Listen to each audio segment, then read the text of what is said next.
बच्चों, कैसे हैं आप। मैं पंकज सर एक बार फिर से हाजिर हूँ आपके सामने इलेक्ट्रिसिटी का नया टॉपिक लेके। तो आज जो हम इलेक्ट्रिसिटी का नया टॉपिक जो पढ़ने जा रहे हैं वो ये है।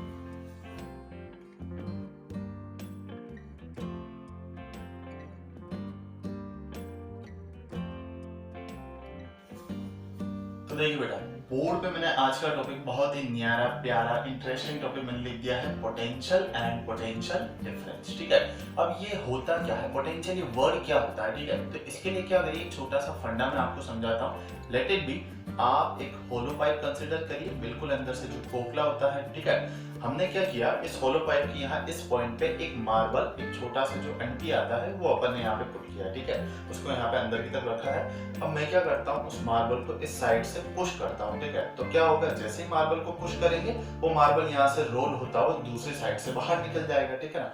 तो अब इस फंडे से क्या सीखा सर, ये क्यों बता रहे हो आप। तो इस फंडे को आप यहाँ थोड़ा इलेक्ट्रिक करंट या इलेक्ट्रिसिटी से जोड़ने की कोशिश करिए। कैसे सर, यहाँ ये होलो पाइप जो है ये तो हो गया आपकी कंडक्टिंग वायर। इसके लिए देखो, फर्दर पढ़ने से पहले मैं आपको एक बहुत अच्छी सी बात बता देता हूँ कि जितने भी कंडक्टिंग वायर होते हैं लाइक कॉपर, एल्यूमिनियम, उनमें फ्री इलेक्ट्रॉन्स पाए जाते हैं, तभी तो उन्हें कंडक्टिंग वायर बोला जाता है, क्योंकि वो इलेक्ट्रिसिटी को कंडक्ट कर सकते हैं। ठीक है ना। तो बस यहाँ पे क्या देख रहे हैं कि ये जो प्लास्टिक का हमने जो पाइप लिया था ये आपकी एक कंडक्टिंग वायर हो गया है। इसके अंदर जो हमने मार्बल पुट किया था वो आपके इलेक्ट्रॉन हो गया।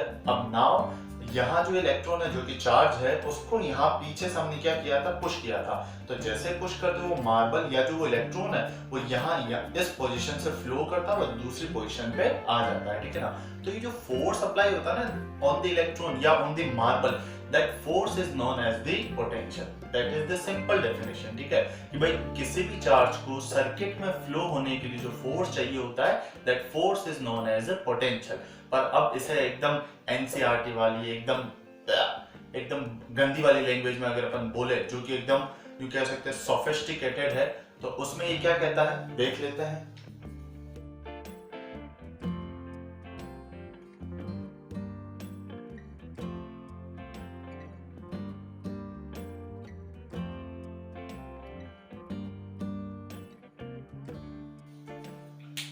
तो बेटा देखिए, यहाँ पे इसका सोफिस्टिकेटेड डिफाइन क्या कहता है कि potential is defined as the amount of work done to carry charge from one point to another point. ठीक है ना। मीनिंग आपके यहाँ किसी यूनिट चार्ज को, किसी पर्टिकुलर चार्ज को जब एक पॉइंट से दूसरे पॉइंट तक जब हम लेके जाते हैं, उसको जब मूव करवाते हैं, तो उस वक्त जो वर्क डन होता है that work done is known as the potential. ठीक है, अब इसका एक छोटा सा फॉर्मूला भी है, उस फॉर्मूले से इस डिफाइन को इजीली और समझा जा सकता है। अब वो क्या है वो भी हम देख लेते हैं। तो देखिए बच्चों, यहाँ पे मैंने फॉर्मूला भी लिख दिया है। फॉर्मूला क्या कहता है आपके, V यहाँ पे पोटेंशियल को इंडिकेट करता है, तो V मतलब potential is defined as the work done to move the charge, unit charge from one point to another point. ठीक है, अब ये जो यूनिट वर्ड है ना, ये जब भी कहीं पे लगता हो इसका मीनिंग वो नीचे डिनोमिनेटर में आता है। जैसे लास्ट वाले इलेक्ट्रिक करंट में हमने देखा था यूनिट टाइम, तो फॉर्मूला आपकी फॉर्मूले में T जो था वो रेसिप्रोकल में आया था। ठीक है, तो अब यहाँ पे ये V हो गया पोटेंशियल। अब यहाँ पोटेंशियल की अगर बात की जाए तो ये तो एक सिंपल फोर्स की जैसे डिफाइन हुई है। ठीक है, अब इलेक्ट्रॉन्स एक्चुअली कैसे फ्लो करते हैं उसको अब थोड़ा एलिब्रेट करके समझते हैं। ठीक है ना। तो एक गेम आपने देखा होगा वो रस्सी वाला, जिसमें दो टीम्स होती हैं, बीच में एक रुमाल लगा हुआ रहता है। ठीक है ना, तो इसको मैं यहाँ पे अच्छे से समझा देता हूँ। जैसे मान लीजिए रुमाल हो गया आपके, ठीक है, इधर ये मान लीजिए बी टीम है और इधर मान लीजिए ये ए टीम है। ठीक है, दोनों इस रुमाल को अपनी साइड में खींचने की कोशिश करती है। ठीक है, तो अब क्या होगा कि भैया ए जो है, या यूं बोले ए टीम जो है ना, उसकी पावर बी टीम से ज्यादा है। ठीक है ना, तो अब यहाँ पे ताकत हो गया, फोर्स हो गया, उसे अपन ने पहले क्या बोला था कि वहां उसे पोटेंशियल बोला जाता। भाई अपन ने फोर्स ही तो लगाया था इलेक्ट्रॉन के ऊपर। ठीक है ना, तो इसका मतलब ए जो है उसका पोटेंशियल बी से ज्यादा, उसकी ताकत ज्यादा है। तो अब सीधी सी बात है, जब दोनों मिलके इस रुमाल को अगर खींचने की कोशिश करेंगे, उस रस्सी को खींचने की कोशिश करेंगे, तो जाहिर सी बात है ये रुमाल जो है आपकी किस साइड जाएगा, ये ए साइड में चला जाएगा, ए की तरफ आ जाएगा। ठीक है ना, तो अब यहाँ पे क्या होता है, इलेक्ट्रॉनों के लिए भी सेम फंडा अप्लाई होता है कि किसी भी सर्किट में, जैसे मान लीजिए सर्किट है, तो इस सर्किट के अंदर अगर अपन देखें तो ये जो हमारा है बैटरी को एक्चुअली में पोटेंशियल सोर्स भी बोला जाता है। क्यों बोला जाता है क्योंकि बैटरी की जो दो टर्मिनल होते हैं ना, पॉजिटिव और नेगेटिव, ये दोनों ही इलेक्ट्रॉन्स के ऊपर फोर्स लगाने की कोशिश करते हैं। जैसे आपकी रुमाल, दैट इज द इलेक्ट्रॉन, और उसके ऊपर ये दोनों टर्मिनल्स फोर्स लगाने की कोशिश कर रहे हैं। तो यहाँ पे सिमिलर ये जो बैटरी है, ये बैटरी भी एक ऐसा ही गेम खेलती है। अब इस पूरे वायर के अंदर आपके वो इलेक्ट्रॉन्स जो है वो फ्री बैठे हुए हैं, ठीक है ना। तो ये दोनों टर्मिनल्स उन फ्री इलेक्ट्रॉन पे फोर्स लगाने की कोशिश करेंगे। पॉजिटिव जो चार्ज है, पॉजिटिव जो टर्मिनल, वो उसको अपनी तरफ खींचने की कोशिश करेगा, और जो नेगेटिव टर्मिनल वो उसको अपनी तरफ खींचने की कोशिश करेगा, ठीक है। अब इस पे एक बहुत बेसिक सी बात कि सर हमने बचपन में भी पढ़ा था, जूनियर क्लासेस में पढ़ा था कि same charge repel each other and opposite charges attract each other, ठीक है। तो यहाँ अगर देखो तो इलेक्ट्रॉनों पे नेगेटिव चार्ज, तो नेगेटिव जो है वो पॉजिटिव से ज्यादा अट्रैक्ट होगा as compare to negative negative. तो इसी के कारण यहाँ पॉजिटिव चार्ज जो है वो ज्यादा पोटेंशियल अप्लाई करता है, ज्यादा फोर्स अप्लाई करता है अट्रैक्शन के मामले में, और ये जो नेगेटिव टर्मिनल है ये रिपल्शन, या यूं बोले तो वो कम अट्रैक्टिव फोर्स अप्लाई करता है। तो ये प्लस जो है ये तो हो गया हाई पोटेंशियल, और ये जो माइनस है ये हो गया अपने लो पोटेंशियल। तो जाहिर सी बात है कि इलेक्ट्रॉन्स जो है वो हाई पोटेंशियल की तरफ जाएंगे, तो इलेक्ट्रॉन्स यहाँ बैटरी के नेगेटिव टर्मिनल से होते हुए बैटरी के पॉजिटिव टर्मिनल के अंदर चले जाएंगे, ठीक है ना। तो ये फंडा शायद अपन ने पहले भी पढ़ा था कि सर्किट में इलेक्ट्रॉन्स जो होते हैं वो नेगेटिव टू पॉजिटिव फ्लो करते हैं, और वो क्यों फ्लो करते हैं आज हमने वो देख भी लिया, ठीक है। तो अब यहाँ पे अपन ने क्या देखा कि प्लस जो है वो भी पोटेंशियल अप्लाई कर रहा है, माइनस जो है वो भी पोटेंशियल अप्लाई कर रहा है। तो बस यहाँ पे इन दोनों में जिसकी ताकत ज्यादा थी वो इलेक्ट्रॉन लेके चला गया, दिल वाले दुल्हनिया ले जाएंगे। लेकिन अब इसमें एक बात बताओ, जिसकी ताकत ज्यादा थी वो ले गया, ठीक है, लेकिन इस पे या इलेक्ट्रॉन पे एक्चुअल कितना फोर्स अप्लाई हुआ? जैसे ये इलेक्ट्रॉन इधर से भी खींच रहे, इधर से भी खींच रहे, तो इस पे कितना अप्लाई हो रहा है? इन दोनों का जो सब्ट्रैक्शन है या इन दोनों का जो बचा कुचा, जैसे इधर में 50 न्यूटन, इधर में 20 न्यूटन अगर मैं फोर्स अप्लाई करता हूं, तो इस पे ओवरऑल कितना लगेगा? तो according to the vector summation 50 20, इस पे मात्र आपकी 30 न्यूटन अप्लाई होगा। कैसे भाई? ये आपके जितने पोटेंशियल और ये जितने पोटेंशियल से खींच रहा है, ओवरऑल इलेक्ट्रॉन पे इसका सब्ट्रैक्शन, मतलब इन दोनों का जो माइनस करने के बाद होता है उतना ही फोर्स इस पे अप्लाई होगा, ठीक है ना, क्योंकि ये दोनों एक दूसरे के अपोजिट फोर्स लगा रहे हैं। तो बस यहाँ पे ए लेटर बी, इसको ए नाम दे देते हैं, इसको बी नाम दे देते हैं, तो ओवरऑल इलेक्ट्रॉन पे कितना फोर्स अप्लाई होगा? That is a minus b. अब ए का जो है potential, positive potential, negative potential, तो बस ये जो पोटेंशियल का डिफरेंस अपन ने निकाला है ए का और बी का, इससे ही एक्चुअल में क्या बोला जाता है? पोटेंशियल डिफरेंस बोला जाता है, ठीक है ना।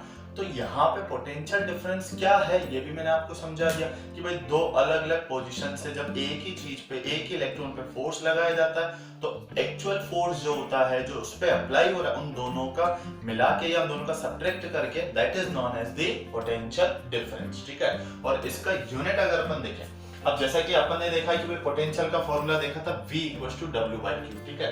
अब इसके यूनिट की अगर बात की जाए तो नॉर्मल यूनिट क्या बैठता है, जो कि फॉर्मूले से अपन बिठा सकते हैं, दैट इज V इसका होता है वर्क डन का जूल, और अपॉन में Q मतलब चार्ज, दैट इज कूलम्ब। तो इसका वोल्ट का यानी बोले इसका V का पोटेंशियल का अपना यूनिट क्या हो गया? जूल पर कूलम्ब। बट अपने को पता ही है सर साइंटिफिक यूनिट तो होना ही चाहिए, बनना ही चाहिए, कौन मना कर रहा है इसको?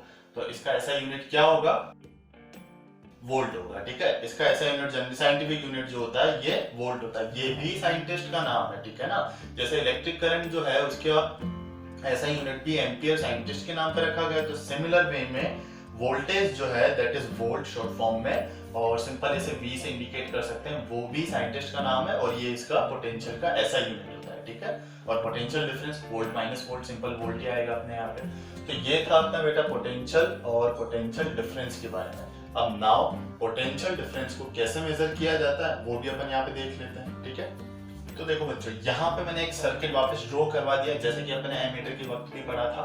तो एक एक बार वापस सब चीज देख लेते हैं। दैट इज द बैटरी, ये हो गया एमीटर, ये हो गया बल्ब, ये हो गया स्विच, ये कुछ वायर से इनको मैंने जोड़ा है, और नीचे की तरफ एक नया इंस्ट्रूमेंट लिया है, V माने यहाँ वोल्ट मीटर, ठीक है ना। अब ये वोल्ट मीटर करता क्या है इसके बारे में जरा अपन समझते हैं, ठीक है ना। सबसे पहले तो अगर मैं सिंपल सी भाषा में बोलूं तो वोल्ट मीटर जो होता है पूरे सर्किट में किसी भी इंस्ट्रूमेंट के पोटेंशियल डिफरेंस को मेजर करता है, ठीक है ना, या पूरे सर्किट के पोटेंशियल डिफरेंस को मेजर कर सकता है। तो अब यहाँ पे अगर अपन देखें ना, तो वोल्ट मीटर जो है मैंने बल्ब के ऊपर लगाया है, ठीक है ना। अब ये कैसे जोड़ा है सर? इसे पैरेलल कनेक्शन बोला जाता है, तो वो भी मैं लिख देता हूँ। तो बेटा देखिए यहाँ पे मैंने वोल्ट मीटर के बारे में थोड़ा सा लिखा है कि इसे पैरेलल कनेक्शन में जोड़ा जाता है। ये आपके या इसका रेजिस्टेंस जो होता है बहुत ज्यादा होता है। अब ये सब चीजें क्या है वो देखिए कि ये जो वोल्ट मीटर है इसका ये वाला जो पॉइंट है बल्ब के इस पार्ट से जुड़ा हुआ है। ये पार्ट मतलब जो बैटरी के पॉजिटिव से डायरेक्टली जुड़ा हुआ है, और वोल्ट मीटर का जो सेकंड पार्ट है वो बल्ब के अदर पॉइंट पे, that is the negative part पे जुड़ा हुआ है। तो प्लस और माइनस मतलब दो अलग अलग पोटेंशियल। तो ये वोल्ट मीटर जो है ये बल्ब के प्लस और माइनस मतलब दो अलग अलग पोटेंशियल को मेजर कर रहा है, ठीक है ना। और सीधी बात, दो अलग अलग पोटेंशियल को क्या कहते हैं अपन, पोटेंशियल डिफरेंस। तो इसका मतलब वोल्ट मीटर जनरली क्या कर रहा है अपने यहाँ पर, पोटेंशियल डिफरेंस को मेजर कर रहा है, ठीक है। अब ये जो अपन ने कनेक्शन जोड़ा ना, ये देखो रेगुलरिटी में जो आता है एमीटर बल्ब स्विच, ये तो था अपने सीरीज कनेक्शन, लेकिन एमीटर बल्ब फिर केवल बल्ब के ऊपर उसके लिए अलग से जो कनेक्शन दिया है इसे बोलते हैं पैरेलल कनेक्शन। वैसे तो इसका पूरा एक्सप्लेनेशन अपन रेजिस्टेंस के सीरीज और पैरेलल में पढ़ेंगे, लेकिन बहुत शॉर्ट में अगर अपन बोले तो कंटिन्यूअस मैनर में जो अरेंजमेंट होता है that is the series connection, और किसी पर्टिकुलर के ऊपर जो जोड़ा जाता है that is the parallel connection. इसका एक एग्जांपल और देखो, मान लो जैसे मैं यहाँ पे एक इंस्ट्रूमेंट और ले लेता हूँ और केवल इसके ऊपर अगर अलग से मैं वोल्ट मीटर जोड़ूं, केवल इसके ऊपर और कहीं नहीं जोड़ रखा, बस उसे भी पैरेलल कनेक्शन बोला जाएगा, ठीक है।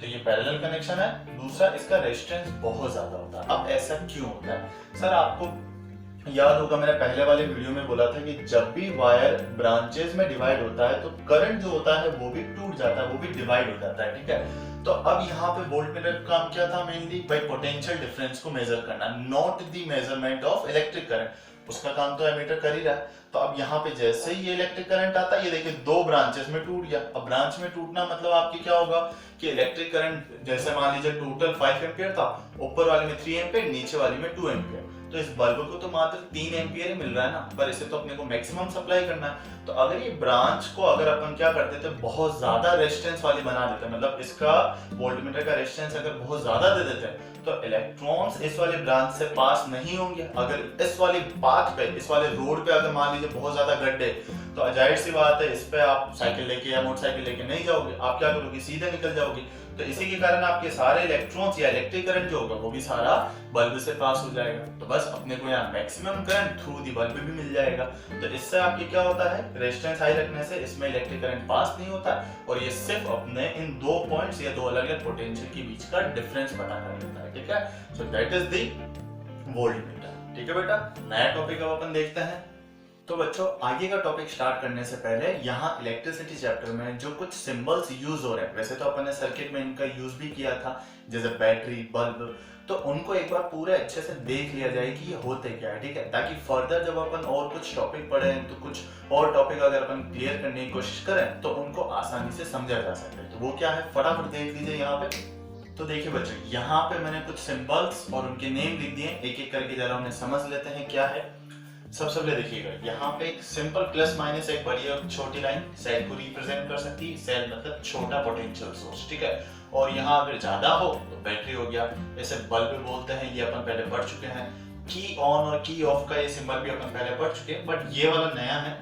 ये आपके अगर सिंबल आते तो ये भी स्विच या की को इंडिकेट करते हैं, ठीक है ना। उसके बाद क्रॉसिंग वायर का मतलब जब एक या दो वायर एक दूसरे से जब ऊपर से बस पास हो, एक दूसरे से टच नहीं हो रहे, कनेक्ट नहीं हो रहे, तब उसे क्रॉसिंग वायर बोला जाता है। और अगर वो एक दूसरे को टच हो रहे हैं, अगर कोई जॉइंट बना रहे हैं, तब उसके लिए कुछ इस तरीके का सिंबल यूज कर सकते हैं अपन, ठीक है। उसके बाद रेजिस्टेंस जो है उसके लिए ऐसा सिंबल यूज होता है। रेजिस्टेंस जो है उसके बारे में अपन आगे और पढ़ेंगे टॉपिक्स के अंदर, बट सिंबल्स के लिए ध्यान रखना है उसे ऐसे जिगजैग लाइन से शो किया जाता है, ठीक है ना। अब ये वाला जो आपके सिंबल है ये किसी एक फिक्स्ड वैल्यू को इंडिकेट करता है, ठीक है ना, कि रेजिस्टेंस की जो भी फिक्स्ड वैल्यू होगी बस ये उसको इंडिकेट कर देगा। लेकिन कभी कभी कुछ रेजिस्टेंस जो होते हैं उसकी वैल्यू को चेंज किया जा सकता है, ठीक है। तो उन्हें वेरिएबल रेजिस्टेंस या उससे रियोस्टेट बोला जाता है। तो उन्हें इस तरीके की सिंबल से यूज किया जा सकता है, ठीक है। उसके बाद एमीटर, वोल्टमीटर आप देख ही चुके हैं। गैल्वेनोमीटर के लिए कुछ इस तरीके का सिंबल यूज किया जाता है। गैल्वेनोमीटर जो है ये एक इलेक्ट्रिकल अप्लायंस होता है जो इलेक्ट्रिक करंट या चार्ज की प्रेजेंस को चेक करने में काम आता है, ठीक है। उसके बारे में भी अपन पढ़ेंगे। ये आपकी कॉइल होती है, कॉइल कुछ भी नहीं है, जैसे आपकी स्पाइरल नोटबुक के अंदर साइड में जो स्पाइरल लगा हुआ रहता है, बस उसी तरीके से कंडक्टिंग वायर का जो स्पाइरल होता है उस स्पाइरल को ही यहाँ पे कॉइल बोला जाता है, ठीक है। इसका पूरा एक्सप्लेनेशन अपन चैप्टर नंबर 13 में मैग्नेटिक इफेक्ट्स के अंदर पढ़ेंगे, ठीक है। तो बच्चों आज का अपना लास्ट टॉपिक आता है, बहुत ही अच्छा टॉपिक है, उसका नाम है ओम्स लॉ। ठीक है, तो वो क्या होता है एक बार देख लेते हैं। तो बच्चों देखिए यहाँ पे ओम्स लॉ का स्टेटमेंट मैंने लिख दिया है। अब क्या कहता है एक बार समझ लेते हैं कि according to Simon Ohm, scientist का नाम है, उन्होंने ये आपकी लॉ दिया था कि पोटेंशियल डिफरेंस जिसे वोल्टेज भी बोला जाता है is directly proportional to electric current. क्या कहना चाहता है, सिंपल सी बात कि जैसे जैसे किसी भी सर्किट के अंदर, सर्किट आपको पता है क्या होता है, तो जैसे जैसे किसी भी सर्किट के अंदर आप पोटेंशियल डिफरेंस की वैल्यू को बढ़ाते हैं, जैसे जैसे V की वैल्यू को इंक्रीज करते हैं, ठीक है, तो उसमें फ्लो होने वाला इलेक्ट्रिक करंट या उसमें फ्लो होने वाला चार्ज भी आपके इंक्रीज हो जाता है। ठीक है, तो एक बार इसका फॉर्मूला मैं लिख देता हूं और फर्दर इसके ऊपर डिस्कशन करते हैं अपन। तो बच्चों देखिए यहाँ पे मैंने फॉर्मूला भी लिख दिया है। अब ये फॉर्मूले से इसको बहुत सिंपल सी डेफिनेशन में समझने की कोशिश करते हैं। ठीक है, अब अपन ने पोटेंशियल या पोटेंशियल डिफरेंस के बारे में क्या पढ़ा है कि sir potential is defined as the force, भाई आपकी किसी भी सर्किट में इलेक्ट्रॉन को फ्लो करवाने के लिए जो फोर्स जिम्मेदार होता है उसे ही आपकी पोटेंशियल बोला जाता है। तो बहुत सिंपल लैंग्वेज में अगर इसे समझे तो अगर मैं उस फोर्स को बढ़ा दूं, भाई पहले मान लीजिए जैसे थोड़ा सा पुश किया, लेकिन अब की बार अगर मैं ज्यादा पुश कर दूं तो उस केस में जो चार्ज की स्पीड है, जो फ्लो ऑफ चार्ज है, वो अपने आप क्या हो जाएगा, इंक्रीज हो जाएगा ना। तो बस वही तो मैं कहना चाह रहा हूँ कि भाई जैसे जैसे अपन फोर्स को बढ़ाते हैं वहां फ्लो होने वाला चार्ज या इलेक्ट्रिक करंट भी क्या हो जाता है, इंक्रीज हो जाता है, बढ़ जाता है। ठीक है, तो यही आपकी क्या है सर, ओम्स लॉ, बहुत सिंपल सा है। अब देखिए V डायरेक्टली आई हो गया, अगर इसे ओपन करें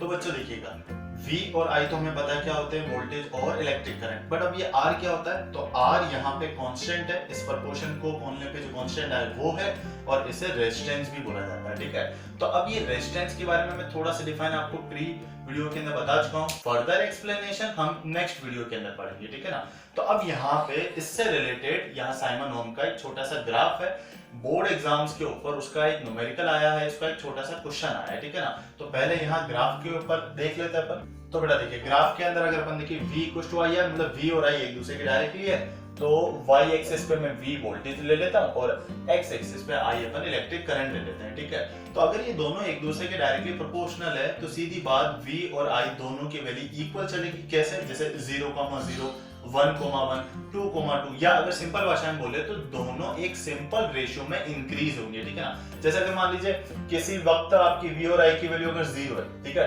अगर अपन जैसे जैसे V की वैल्यू को बढ़ाते हैं तो I की वैल्यू अगर मान लीजिए बढ़ेगी तो वो कुछ इस तरीके से इंक्रीज होगी। ठीक है, और इन पॉइंट्स को जब अपन मिलाते हैं तो कुछ इस तरीके से एक स्ट्रेट लाइन मिलती है। ठीक है, और जो ये स्ट्रेट लाइन मिली है इसका स्लोप क्या होता है बेटा, इसका स्लोप भी आपके रेजिस्टेंस होता है। ठीक है, स्लोप माने कि V और I दोनों का जो रेशियो है, that ratio is known as resistance R।